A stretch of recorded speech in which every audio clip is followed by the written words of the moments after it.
എൻ്റെ പേര് ലിമ വരുൺ. ഞാൻ കരിങ്ങാന്തുരത്ത് നിന്ന് വരുന്നു.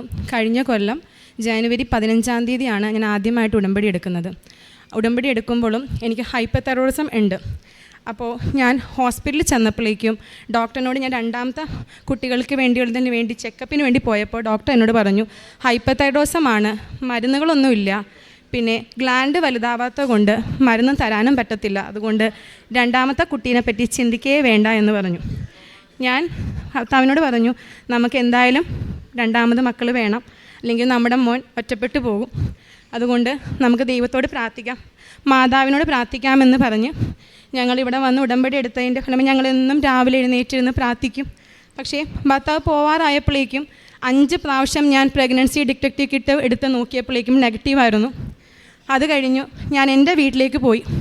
അപ്പോൾ എൻ്റെ മമ്മി പറഞ്ഞു എല്ലാം ദൈവത്തിന് സമർപ്പിക്കും മോളെ, മാതാവ് കൂടെയുണ്ട്, നിനക്കൊന്നും ഉണ്ടാകത്തില്ല എന്ന് പറഞ്ഞു. എനിക്ക് തളർച്ചയൊക്കെ വരാൻ തുടങ്ങിയപ്പോൾ ഞാൻ അടുത്തുള്ളൊരു ഹോസ്പിറ്റലിൽ പോയപ്പോൾ ചെക്കപ്പ് ചെയ്തു. അപ്പോൾ ഡോക്ടർ പറഞ്ഞു, ലിമയുടെ കണ്ണ് കണ്ടിട്ട് എനിക്ക് തോന്നുന്നു ഗർഭിണിയാണെന്ന് തോന്നുന്നു, ഒന്ന് നമുക്ക് നോക്കാമെന്ന് പറഞ്ഞപ്പോൾ ഞാൻ പറഞ്ഞു 5 തവണ ഞാൻ ചെക്ക് ചെയ്തതാണ്, ഒരിക്കലും ഉണ്ടാവത്തില്ല എന്ന് പറഞ്ഞു. ഞാൻ ചെന്നു നേഴ്സിന് ചെക്കപ്പിന്. ഞാൻ ചേച്ചി ഞാൻ പോയിക്കോട്ടെ, എനിക്ക് ഉണ്ടാവില്ലല്ലോ എന്ന് പറഞ്ഞു. മോളെ നോക്ക്, പോസിറ്റീവാണെന്ന് പറഞ്ഞു. ഞാൻ ചെന്നപ്പോൾ ഡോക്ടർ പറഞ്ഞു ബീറ്റാ ലെവൽ ഒന്ന് ചെക്ക് ചെയ്യണം. നോക്കിയപ്പോൾ ഹൈ ബീറ്റാ ലെവൽ, 2-ൽ കൂടുതൽ മക്കൾ എനിക്ക് എൻ്റെ വയറ്റിലുണ്ടെന്ന് പറഞ്ഞപ്പോഴേക്കും ഡോക്ടർ പറഞ്ഞു എന്തായാലും 2-ൽ കൂടുതലൊന്നും തരാൻ പറ്റത്തില്ല, നമുക്ക് സ്കാനിങ് ആദ്യം നോക്കാമെന്ന് പറഞ്ഞു. ചെന്നപ്പോഴേക്കും 2 മക്കൾക്ക് ഹൃദയമിടിപ്പുണ്ട്, ഒരെണ്ണത്തിന് ചെറിയ ഇടിപ്പേ ഉള്ളൂ. എന്നോട് പറഞ്ഞു ഒരെണ്ണത്തിനെ നിർത്തിയിട്ട് മറ്റിനെ കളഞ്ഞ് ചികിത്സ നമുക്ക് മുന്നോട്ട് പോകാമെന്നോ. ഞാൻ പറഞ്ഞില്ല, എനിക്ക് മാതാവ് തന്ന മക്കളാണ്, ഞാൻ കളയത്തില്ല, ഇതാരോടും ഞാൻ പറഞ്ഞുമില്ല. ഞാൻ വീട്ടിൽ വന്ന് 2ാമത്തെ സ്കാനിങ്ങിലും എൻ്റെ ഇളയ മോക്ക് ഒട്ടും വെയിറ്റും ഇല്ല, ഒന്നുമില്ല. ഞാൻ മരുന്നൊന്നും കഴിച്ചില്ല, തൈറോയിഡിൻ്റെ, എനിക്ക് മരുന്നുമില്ല. ഞാൻ പ്രാർത്ഥിച്ചിരുന്നു. എൻ്റെ മമ്മിനോട് ഞാൻ പറഞ്ഞു, മമ്മി എനിക്ക് മക്കളെ കിട്ടുമ്പോൾ ഞാൻ പോകുമെന്ന് ചോദിച്ചു. എനിക്ക് മമ്മി പറഞ്ഞില്ല, മാതാവ് എൻ്റെ കൂടെ ഉണ്ടെന്ന് പറഞ്ഞു. 4ാമത്തെ സ്കാനിങ് ആയപ്പോഴേക്കും 2 മക്കൾക്കും 2 കിലോ വെച്ചായി. അങ്ങനെ എൻ്റെ മക്കൾ വന്നപ്പോഴേക്കും ഒക്ടോബർ 5-ാം തീയതി എനിക്കൊരു പെയിൻ വന്ന് ലേബർ റൂമിൽ അഡ്മിറ്റായപ്പോഴേക്കും പെയിൻ വരാത്തതുകൊണ്ട് അവർ കുറേ നേരം പിടിച്ചെടുത്തിട്ടും പറഞ്ഞു, എന്നോടകത്ത് പറഞ്ഞു നമുക്ക് സിസേറിയൻ ചെയ്യാം. ഞാൻ പറഞ്ഞു ആയിക്കോട്ടെ. ഹസ്ബൻഡ് പറഞ്ഞു കുറച്ചും കൂടെ വെയിറ്റ് ആവും, കാരണം പിള്ളേർക്ക് വെയിറ്റ് ഇല്ലാത്തതല്ലേ എന്ന് പറഞ്ഞു. അത് കഴിഞ്ഞ് ഒക്ടോബർ 21-ാം തീയതി സിസേറിയനിൽ കൂടി ഞാൻ ഓപ്പറേഷൻ തിയേറ്ററിൽ കിടക്കുമ്പോൾ ഡോക്ടർ എന്നോട് പറഞ്ഞു, ലിമ 2ാമത്തെ കുട്ടി ക്രിട്ടിക്കലാണ്, കിട്ടുന്നില്ല എന്ന് തോന്നുന്നു. ഞാൻ ഡോക്ടർ ഒന്നും കൂടെ നോക്കുമെന്ന് പറഞ്ഞു. പക്ഷേ എൻ്റെ 2ാമത്തെ കുട്ടിയാണ് എല്ലാവരും ആദ്യം വന്ന് കണ്ടതും. ഇപ്പോൾ പൂർണ്ണ ആരോഗ്യത്തോടെ എൻ്റെ 2 മക്കളും എൻ്റെ കൂടെ ഉണ്ട്. അത് കഴിഞ്ഞ് ഞങ്ങൾ ഒരു സ്വകാര്യ ആശുപത്രിയിൽ പോയതുകൊണ്ട് ഞങ്ങൾക്ക് ഒരുപാട് സാമ്പത്തികമായ ബുദ്ധിമുട്ടുകളുണ്ടായ സമയത്തും ഞങ്ങൾക്കൊരു വസ്തു മേടിക്കാനുള്ള ഭാഗ്യം ഉണ്ടായി. 10.4 സെൻറ്റ് സ്ഥലം ഞങ്ങൾ മേടിക്കുകയുണ്ടായി. അതിൻ്റെ ഒരു അനുഗ്രഹം മാതാവ് മാത്രമായിട്ടാണ് ഞങ്ങൾക്ക് തന്നതെന്ന് ഞങ്ങൾ അടിയുറച്ച് വിശ്വസിക്കുകയാണ്. പിന്നെ സെപ്റ്റംബർ 5-ാം തീയതി എൻ്റെ മമ്മിക്ക് കോവിഡ് ബാധിച്ച് മമ്മി ഹോസ്പിറ്റലിൽ കിടന്നപ്പോൾ ഡോക്ടർ വീണ്ടും വന്ന് പറഞ്ഞു 9 മാസം കോമ സ്റ്റേജാണ്, അമ്മനെ കിട്ടത്തില്ല, അതുകൊണ്ട് നിങ്ങൾ വീട്ടിലോട്ട് കൊണ്ടുപോകാനുള്ള ചാൻസ് നോക്കിക്കോളാൻ പറഞ്ഞു. 3 ദിവസം എൻ്റെ മമ്മി കോമ സ്റ്റേജ് നിൽക്കുമ്പോൾ ഞങ്ങൾ വീട്ടിൽ നിന്ന് കാശുരൂപം വെച്ച് പ്രാർത്ഥിച്ചപ്പോഴേക്കും 3-ാം ദിവസം മമ്മി ട്രക്കോസ്റ്റമി എന്ന് പറഞ്ഞ ട്രീറ്റ്മെൻറ്റ് ചെയ്യുന്നതിന് മുമ്പ് മമ്മി കണ്ണ് തുറന്ന് മമ്മി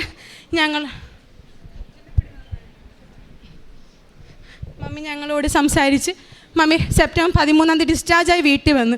അപ്പോഴും മമ്മീനോട് ഞാൻ പറയും മമ്മി പ്രാർത്ഥിച്ചാൽ മതി, മമ്മി അടിയുറച്ചൊരു വിശ്വാസി ആയതുകൊണ്ട് മാത്രമാണ് മമ്മിനെ ഞങ്ങൾക്ക് തിരിച്ചു കിട്ടിയത്. ഞങ്ങൾക്കും ഞങ്ങളുടെ കുടുംബത്തിനും മാതാവ് കോടാനുകോടി അനുഗ്രഹം തന്നാണ് അനുഗ്രഹിച്ചേക്കുന്നത്. പ്രിയ സഹോദരൻ, നമ്മൾ കേട്ടത് ലിമ വരുൺ മൂലമ്പള്ളിയിൽ നിന്ന് വന്ന സഹോദരിയുടെ അനുഭവ സാക്ഷ്യമാണ് ശ്രവിച്ചത്. വളരെ വലിയ ഒരു പരിശുദ്ധ അമ്മ കൃപാസനമ്മയുടെ മധ്യസ്ഥതയിൽ പ്രാർത്ഥിച്ചത് കാരണം കർത്താവിൻ്റെ വ്യക്തമായിട്ടുള്ള അത്ഭുതങ്ങളും അടയാളങ്ങളും സംഭവിച്ചതാണ് നമ്മൾ ശ്രവിച്ചത്. വളരെ പ്രധാനമായിട്ട് കുട്ടികൾ 2ാം പ്രാവശ്യം ഉണ്ടാകത്തില്ല എന്ന് പറഞ്ഞ ആ ഒരു അവസ്ഥയിൽ നിന്ന് 2 കുട്ടികളെ കർത്താവ് കൊടുത്തുകൊണ്ട് അനുഗ്രഹിച്ച് ആ 2 കുഞ്ഞുങ്ങളുമായിട്ട് കൃപാസനമ്മയുടെ മുന്നിൽ വന്നിരുന്ന് അനുഭവസാക്ഷ്യം പറഞ്ഞതാണ് നമ്മൾ ശ്രവിച്ചത്. ഇപ്പോൾ രണ്ടാമതൊരു കുട്ടിയെ വേണമെന്ന് ഇവരാഗ്രഹിച്ചു, ഇവർ പറഞ്ഞു. പക്ഷേ അതിനു വേണ്ടിയുള്ള ഒരു പരിശോധന നടത്തിയപ്പോൾ ഒരിക്കലും രണ്ടാമത് കുട്ടികളുണ്ടാകത്തില്ല എന്നാണ് പറഞ്ഞത്. എന്നാൽ അതുകൊണ്ട് അവിടെ പ്രത്യാശ നഷ്ടപ്പെട്ടുകൊണ്ട് നിരാശയിൽ പൂത്തുവാനിടയായില്ല. ഇവിടെ വന്ന് ഉടമ്പടി എടുത്ത് ആ ഉടമ്പടിയിലൊരു നിയോഗമായിട്ട് ഈ കുടുംബങ്ങൾ തങ്ങൾക്ക് കുഞ്ഞുങ്ങളെ വേണമെന്നുള്ള ഒരു നിയോഗം അർപ്പിച്ചുകൊണ്ട് പ്രാർത്ഥിക്കുകയായിരുന്നു. ഇതിൻ്റെ ഫലമായിട്ട് ഇവർ വളരെയധികം വിശ്വസിക്കുകയും പ്രത്യാശിക്കുകയും ചെയ്ത് കുട്ടികളെ ലഭിക്കുമെന്ന്. 5 പ്രാവശ്യം ടെസ്റ്റുകൾ നടത്തിയിട്ട് 5ലും നെഗറ്റീവ് ആയിരുന്നുവെന്നാണ് പറഞ്ഞത്. എന്നാൽ 6ാമത്തെ പ്രാവശ്യം ഭർത്താവ് വിദേശത്ത് പോകുന്നതിന് തൊട്ട് മുമ്പ് ടെസ്റ്റ് നടത്തിയപ്പോൾ അതിൽ പോസിറ്റീവ് ആവുകയും കുട്ടികൾ ഉണ്ടായിരിക്കുന്നുവെന്നുള്ള അറിയിപ്പുമാണ് ലഭിച്ചത്. പക്ഷെ അതിൽ ഒരു കുഞ്ഞിന് ചില ബുദ്ധിമുട്ട് വന്ന് അപ്പോൾ ഡോക്ടർമാർ പറഞ്ഞത് ഒരു കുട്ടിയെ മാത്രമേ നിങ്ങൾക്ക് ലഭിക്കുള്ളൂ, ഒരാളെ വേണ്ടാന്ന് വെക്കുവാനായിട്ട് ആവശ്യപ്പെടുകയായിരുന്നു. എന്നാൽ ഈ കുടുംബത്തിൻ്റെ വലിയ ഒരു അടിയുറച്ച വിശ്വാസം, തീരുമാനം ഞങ്ങളിവിടെ വന്ന് കൃപാസനമ്മയുടെ മധ്യസ്ഥതയിൽ പ്രാർത്ഥിച്ചത് വഴിയായിട്ട് ലഭിച്ചതാണ്. അതുകൊണ്ട് ഞങ്ങൾ അങ്ങനെ ഒരു തീരുമാനം എടുക്കത്തില്ല. 2 കുഞ്ഞുങ്ങളും അമ്മയുടെ ദാനമായിട്ട് ലഭിച്ചതാണ്. അപ്പോൾ ഒരു കുഞ്ഞിനെ വേണം, ഒരു കുഞ്ഞിനെ വേണ്ട എന്ന് ഞങ്ങൾ തീരുമാനിക്കത്തില്ല. 2 കുട്ടികളും ദാനമാണ്. അതുകൊണ്ട് ഞങ്ങൾ അടിയുറച്ച് വിശ്വസിച്ച് പ്രത്യാശയോടെ പ്രാർത്ഥിച്ച് ഞങ്ങൾ ഈ കുഞ്ഞുങ്ങൾക്ക് വേണ്ടി കാത്തിരിക്കും. അങ്ങനെ 4ാം 5ാമത്തെ സ്കാനിൽ കുട്ടികൾക്ക് നല്ല വളർച്ചയുണ്ട്, കുഴപ്പമൊന്നുമില്ല. ഇന്നിപ്പോൾ 2 കുട്ടികളെയും പരിശുദ്ധാമ്മയുടെ മധ്യസ്ഥതയിൽ ദാനമായി ഈ മാതാപിതാക്കൾക്ക് ലഭിക്കുകയും ഈ കുഞ്ഞുങ്ങളുമായിട്ട് ഇവിടെ വന്ന് നമ്മളുടെ മുന്നിൽ അനുഭവസാക്ഷ്യം പറയുകയും ചെയ്യുകയാണ്. പിന്നെ അതുപോലെ തന്നെ കേട്ടു, ഈ മകളുടെ അമ്മയുടെ ഈ കോവിഡ് വന്നതിന് ശേഷമുണ്ടായ കോമ അവസ്ഥയിലായിപ്പോയി, തിരിച്ചു കിട്ടത്തില്ല, അല്ലെങ്കിൽ നിരവധി ദിവസങ്ങളൊക്കെ എടുക്കുമെന്ന് പറഞ്ഞു. പക്ഷേ ഇവിടുന്ന് കൊടുത്തുവിട്ട ഉടമ്പടി കാശ് രൂപം പിടിച്ചുകൊണ്ട് നിരന്തരമായി പിടിപ്പിച്ച് പ്രാർത്ഥിച്ച് അമ്മയുമായിട്ടാണ് ഇവിടെ വന്ന് സാക്ഷ്യം പറയുവാനായിട്ട് തുടക്കം കുറിച്ചത്. നമ്മൾ ആലോചിക്കുക, കൃപാസന അമ്മയുടെ വലിയ ശക്തി. നമ്മൾ ആവർത്തിച്ച് പറയുന്നതാണ്, നമ്മളുടെ മെറിറ്റല്ല, കർത്താവിൻ്റെ ഗ്രേസാണ് ഇവിടെ പ്രവർത്തിക്കുന്നത്.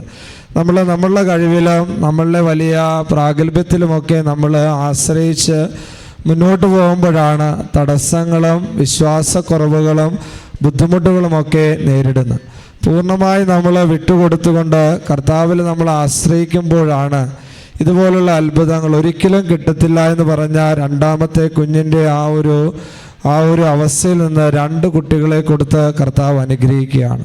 പരിശോധനയിൽ ഒരു കുഞ്ഞിനെ ലഭിക്കില്ല എന്ന് പറയുമ്പോഴും ഞങ്ങൾ അമ്മ തന്നതാണ്, അമ്മയിൽ ആശ്രയിക്കും, ഞങ്ങൾ ഈ കുഞ്ഞിന് വേണ്ടി തന്നെ കാത്തിരിക്കുമെന്ന് പറയുന്ന അവരുടെ തീരുമാനം.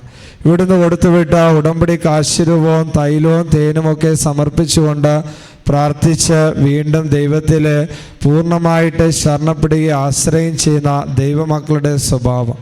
അതുവഴി ആ കുടുംബത്തെ ധാരാളമായി ദൈവം അനുഗ്രഹിച്ച് നമ്മുടെ മുന്നിൽ കൊണ്ടുവന്ന് നിർത്തി ദൈവം ഒരു ഉപകരണമാക്കി അവിടുത്തെ മഹത്വപ്പെടുത്തുവാനായിട്ട് ഒരു കാരണമാക്കി തീർക്കുകയായിരുന്നു. നമുക്ക് കരങ്ങളോ ഉച്ചത്തിൽ അടിച്ചുകൊണ്ട് പരിശുദ്ധ അമ്മയുടെ മധ്യസ്ഥ ലഭിച്ച അനുഗ്രഹത്തിന് നമുക്ക് നന്ദി പറയാം.